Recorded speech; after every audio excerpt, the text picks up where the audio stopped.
Hi, I'm Cynthia Schiller. Please like and subscribe. So I love viewer comments, topic requests, and this one is from a man who had replied to one of my videos. So he goes, "Good afternoon. You're right on the subject of narcissists, but we must talk about the elephant in the room, feminism and virginity.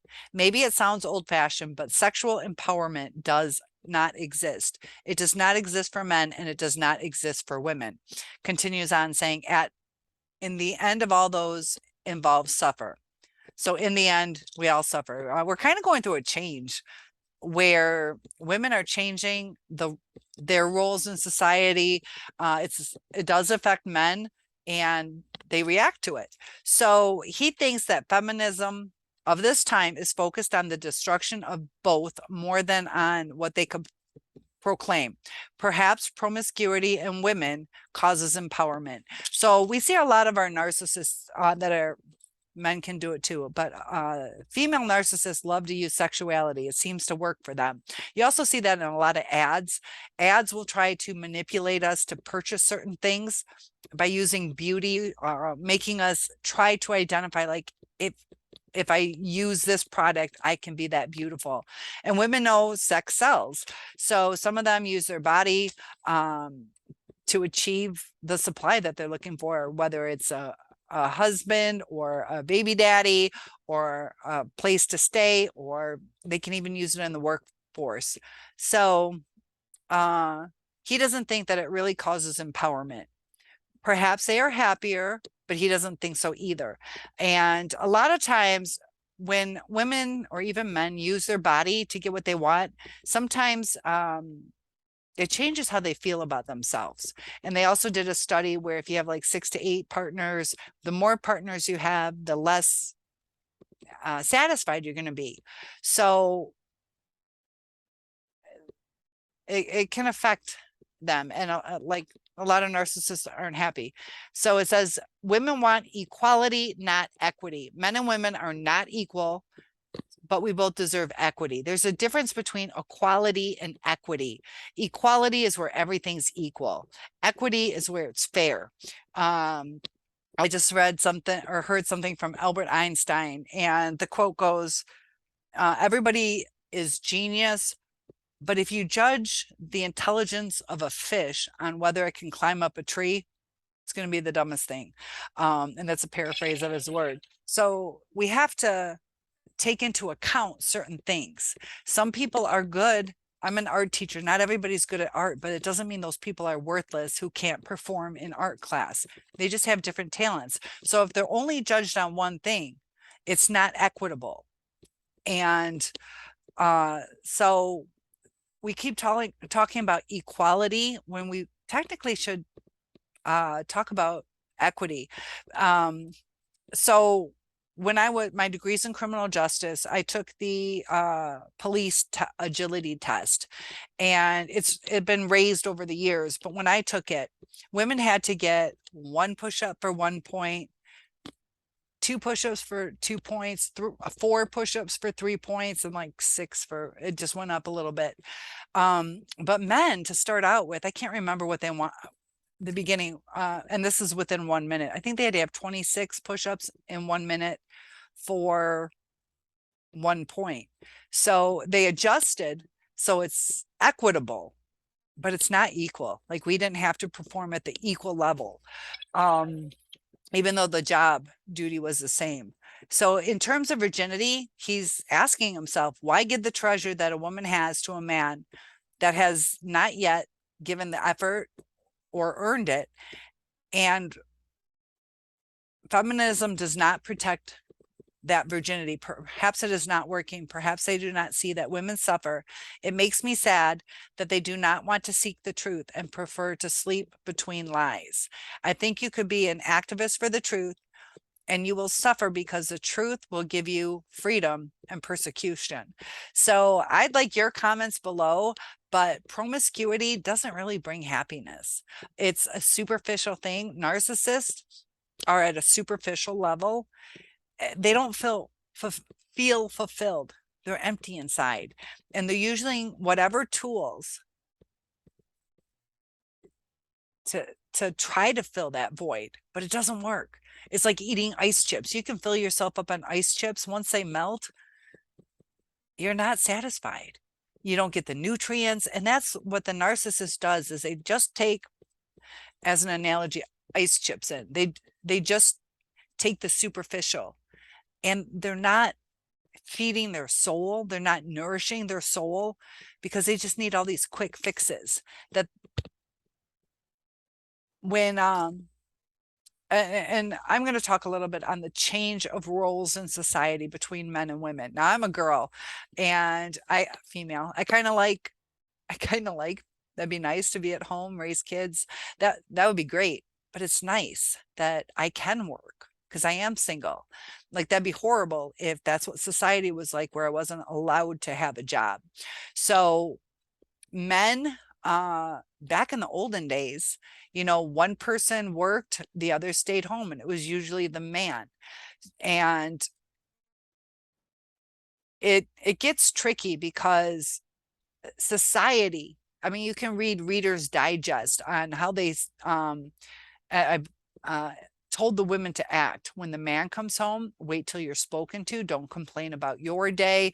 And it was like the perfect narcissistic relationship. They're telling you, be a doormat, make sure dinner is cooked, keep the kids quiet, where you run the ship. You can't say anything until you're spoken to, and you can't complain.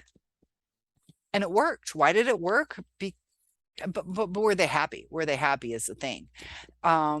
Sometimes too, when you know what's out there, it can change your perspective on things. So in the past, women are like, I got a breadwinner, I have a house over my head, and they accept it.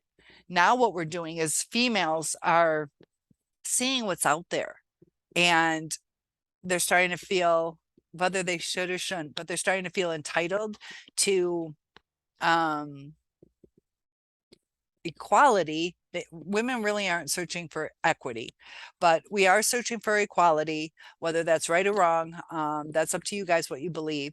But the virginity thing, in the olden days, the women were with their first partner on the wedding night, usually. Now, there was some promiscuity, but in general, they waited till the wedding night. They didn't have anything to compare it to. They didn't know if the man was large, small, knew what he was doing, didn't know what he was doing. And that's when they saw you as a valuable person and your virginity. And in today's day and age, we're kind of giving away our worth because society accepts that we can sleep around, or at least have, 2 or 3 or 4 partners before we get married, whatever society in your area thinks. Some other countries, like, you cannot mess around with that. They don't play that. But especially in America, and it's interesting that America has such a high mental health problem, because we are more promiscuous as a society. And women are starting to have a hard time based on all the ads, the societal pressure, and we're seen as objects a lot of times. Not all men do that, but we're objectified through pornography, and it can go both ways. But the elephant in the room, sexual empowerment, he doesn't believe exists for men or women. He continues on saying that everybody suffers. So he doesn't feel he's a feminist. He thinks that feminism is destruction. And is it? What are your comments on it? Because as things are changing, it throws the balance off. Like, the man is no longer king of the castle. He's an equal in a sense, because there are a lot of times both are working, both partners are working. And is it equal that the female is, not always, but raising the children, or shopping or cooking or doing the laundry. And there are some men that step up to the plate, but it's still that societal pressure. And narcissists will take advantage because they want to be that king of the castle. But we're in today's day and age, and this is where it gets tricky. So there has to be compromise. Things are changing. So as women are fighting for equality, it is starting to change things. Also, men don't view women as treasured anymore. Some men, because women are more promiscuous. They feel entitled. I've had dates. I had a first date with a guy, and I ended up leaving, and it was the weirdest look on his face. He's standing in the doorway of his townhome, and he's like so like bewildered. I've gone on several dates where guys are like, nobody's ever done that. Nobody's ever just left. We're talking first dates. So they're bewildered. Like in the olden days, they'd be like, okay, I understand. Or what do you think? They might still try, but not bewildered. Like, what just happened? You just walked away and we haven't had sex. And we have to be careful because and it can go both ways, guys, but when women give that up, like we risk pregnancy, you know, it's hard. It does cause both men and women to suffer. But this is the thing. We should be able to be equal and get along. But it gets tricky because we revert back to our childhood, our triggers. The narcissist is striving to control their life in a sense because they didn't feel that they had control. So it's a desire of them. They're also striving for the love that they didn't get. But they also were always like put in their place in a sense. So it's a very uncomfortable situation for them that they don't know how to handle it. So in the beginning, they go through life searching for what they've been longing for. Once they get it, it's uncomfortable to them because it reverts back to that childhood. And I remember my daughter had curly hair and she wanted it straight. Everybody in my family has straight, a little bit of waves, but pretty much straight hair. And the curly hair was her identity. She stood out, little Shirley Temple curls, and kind of. So I straightened her hair and she started pulling on it and she was crying and screaming and she couldn't stand it because she felt like she lost her identity because she was a child. And you don't lose your identity, but in a child's mind. And the narcissist is in a childlike mind. And I have a series on how my elementary students really show you exactly what is going on in the narcissistic mind, because we keep hearing that they have a childlike mentality and it's really hard to grasp. So I'll talk more on that, try to stay on this subject. But sexual empowerment, we shouldn't be using our bodies to get what we want. Also, men are so used to so many women doing it that when we don't make them earn the intimacy with us, they become entitled. They feel that all women do that. They don't see us as individuals. And when they don't see us as individuals, it's hard to fall in love with somebody who sees you as a mass reproduction. So I'd like to know what you guys feel about this. There is some change to it. There are more female narcissists as time progresses because women are becoming more empowered. where they kind of have the fuck you attitude. I'm going to do what I want. And it's changing. It is changing. It's giving them that entitlement. Also, society, everybody gets a trophy. Everybody, it's hard to stand out too. And that's the thing. Like,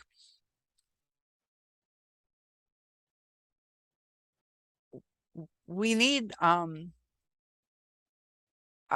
identity to set us apart. And the narcissist doesn't have that identity.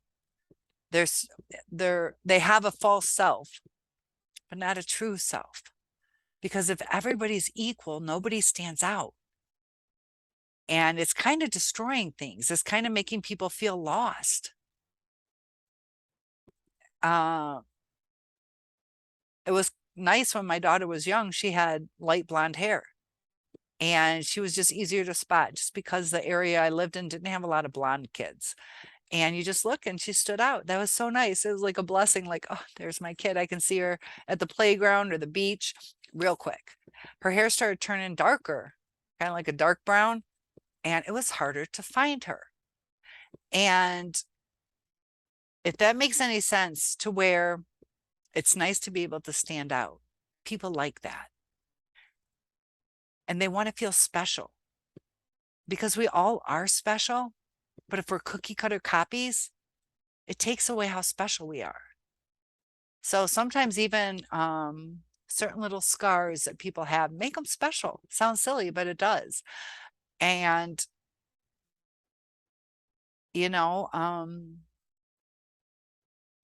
he says that he thinks I could be an activist for the truth. You will suffer because the truth will give you freedom and persecution. And that's the thing, like, people persecute.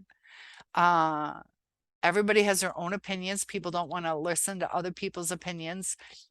We're so pitted against each other that people don't sit back and listen to each other. They don't compromise. There's a lot of my way or the highway type attitudes, and with relationships, it has to be a two-way street, but it's like, when I'm teaching, it's about the kids. It's not about me. And the kids, if you talk to it like, this is giving me a headache or this is giving me a bad day, they might think about it for half a minute to a minute, but then they don't care anymore. It slips their mind. And narcissists do that. They might seem like, oh, okay, I care. And then they stop. It's a childlike mind. So kids can care. Narcissists can care, but they don't bring it into that deep level of, no, I need to keep it quiet for the next several hours, or I need to calm down or stay focused. It's a tough switch that we're going through. And that's why we have so many more narcissists, because of this revolution. Is it right or wrong? I'm glad that I can work. We're still humans, but it is throwing things off, because it's not that controlled situation of yesteryear, where it's probably enabled by a man, and they got what they wanted, and we just had to follow suit, and we were used to it. And then some women just started on the bandwagon, and people mirror other people. So now that we see women breaking the ice, more women are jumping on that bandwagon. They're like, yeah, I like that idea. And so they're going after it and empowering themselves. Plus, we have so many more single family homes that women are, like me, like, I do need a job. And, if we're raising our kids, certain votes on the county government, the state, whatever we have to vote for, women want to feel empowered if it affects their household, if there's no man in that household. It's changing everything. And it puts stressors on the kids, and that leads to more mental illness. The children that I see have changed over the years. So please comment below. Is feminism a good thing or a bad thing? There's pros and cons to it. There are definitely pros and cons, but it is changing. It's changing society. And now we have the gender identity revolution. I don't know what you would call it. That's going to change things. People are more open about sexuality. Once we start being more open about it, it's probably possibly going to be more accepted. I don't know, it's just going to change things. I know it's going to change things. So what do you guys think about the equal versus equitable? Should we compensate? Because women, we need to be treated with equity, but there are differences. There are differences. That's why we have maternity leave. Our maternity leaves are longer than a paternity leave. You know, the one thing that bothers me, without getting too deep into it, I'll keep it for another time. All right. Thanks for watching. Please like and subscribe.